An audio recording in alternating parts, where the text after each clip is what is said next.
সবাই যখন মৃত্যুটাকে ভীষণ ভয় পায়, আমি তখন হাসতে হাসতে আল্লাহর কাছে ভীষণ সন্তুষ্টি নিয়ে পৌঁছাতে চাই যে আমি একটা ন্যূনতম ওই জীবনটা লিড করতে পারলাম, যে আমি একটা ইনসাফের হাসি নিয়ে আমি আমার আল্লাহর কাছে পৌঁছাতে চাই।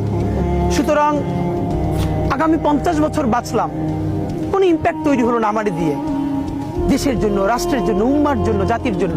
কিন্তু আমি ধরেন 5 বছর বাঁচলাম, সেটার মধ্য দিয়ে যদি আগামী 50 বছরের ইম্প্যাক্ট তৈরি হয়, তাহলে অনেকদিন বেঁচে থাকায় কি সাফল্যের বলেন? শহীদ প্রেসিডেন্ট জিয়াউর রহমান কয়টা দিন বেঁচেছেন, কিন্তু ভাবেন আজকে পর্যন্ত উনি আমার অনুপ্রেরণা। হাঁটতে হাঁটতে আমার পা ফুলে যায়। আমি, আমার টিম সেদিনকে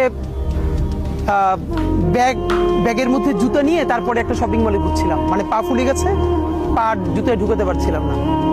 তো জিয়াউর রহমানের একটা ওনার গল্প মনে পড়ছিল, যিনি মাইলকে মাইল যখন হাঁটতেন ওনার সাথে স্টাফদের পা ফুলে যেত, কিন্তু ওনার তো আর্মি ট্রেনিং আছে। তখন তাকে বলতো, স্যার আপনার তো আর্মি ট্রেনিং, আমরা তো আর পারি না।